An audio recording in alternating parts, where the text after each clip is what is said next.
નમસ્કાર દર્શક મિત્રો, @ગુજરાતમાં આપનું સ્વાગત છે। ડેડિયાપાડાના પૂર્વ ધારાસભ્ય અને હાલમાં ભાજપના નેતા મહેશ વસાવા ભાજપનો ખેસ ધારણ કરીને ભાજપના નેતા તો બની ગયા, પરંતુ તેમની પ્રજાને પડતી મુશ્કેલીઓ માટે તેઓ પોતાની જ સરકારની સામે મેદાને ઉતરવામાં પણ પાછા પાણી કરવા તૈયાર નથી। તેવી જ રીતે હાલ જેવા સમાચાર મળી રહ્યા છે કે મહીસાગરના કડાણાના રણકપુર ગામે એક દીકરી માટે જાતિનો દાખલો કઢાવવા માટે અનેક ધક્કા ખાવા છતાં પણ જાતિનો દાખલો ન મળતા પિતાએ જીવન ટૂંકાવ્યું હતું। અને આજે ઘટના બની છે તેમાં હવે આદિવાસી નેતા મહેશ વસાવા પીડિત પરિવારને ન્યાય અપાવવા માટે મેદાને આવ્યા છે અને જો ન્યાય નહીં મળે તો ગાંધી ચિંધ્યા માર્ગે આંદોલન કરશે તેવી પણ ચીમકી ઉચ્ચારી છે। હવે જો આપણે આના વિશે ડિટેલમાં વાત કરીએ તો મીડિયા રિપોર્ટમાંથી એવી માહિતી મળી રહી છે કે મહીસાગર જિલ્લાના કડાણા તાલુકાના અતિ અંતરિયાળ વિસ્તારમાં આવેલા રણકપુર ગામે દીકરીને નોકરી માટે જાતિના દાખલા માટે કચેરીના ધક્કા ખાઈને પિતાએ કંટાળીને આખરે સુસાઇડ નોટ લખીને જીવન ટૂંકાવી લીધું હતું અને આના કારણે ભારે ચકચાર મચી જવા પામી છે। રણકપુર ગામે રહેતા સ્વર્ગવાસીએ ઉદાભાઈ ડામોર GRD જવાન તરીકે ફરજ બજાવતા હતા અને તેમની દીકરીને વાવ તાલુકાના થરાદ વિસ્તારમાં પોસ્ટ ઓફિસમાં નોકરી મળી હતી।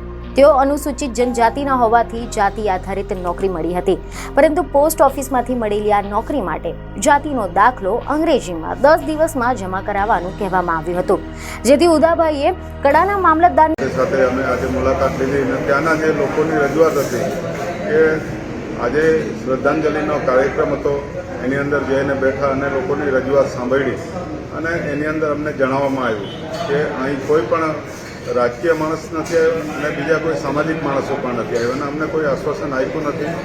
FIR ફાઇટો કે નથી ફાઇટો એ લોકોને ખબર નથી ત્યાં ગાડી જે બેઠા હતા, એટલે અમે PIને ફોન કર્યો અને PIએ ત્યાર પછી એમને જવાબ આપ્યો કે ભાઈ હજુ અમે આ ચિઠ્ઠી જે મળી છે એ FSLમાં મોકલવાની છે અને એને પછી અમે કાર્યવાહી કરીશું।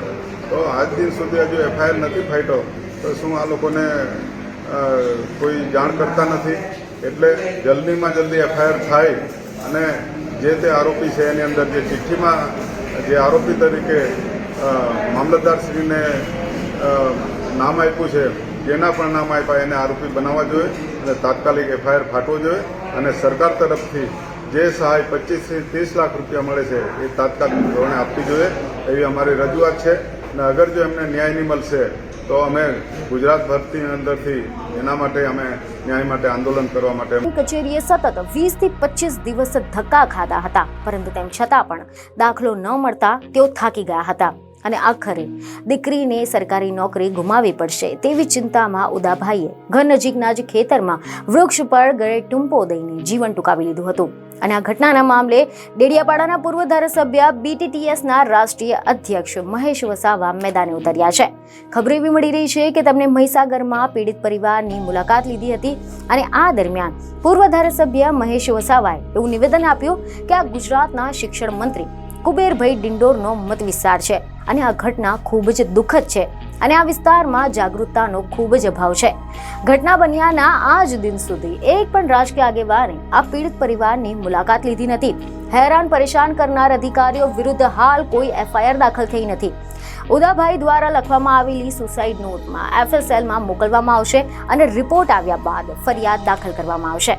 તો આની સાથે જ તેમણે જણાવ્યું કે અમે પીડિત પરિવારની સાથે છે અને જો આવનાર સમયમાં આ પીડિત પરિવારને ન્યાય નહીં મળે તો BTTS ગાંધી ચિંધ્યા માર્ગે આંદોલન કરશે।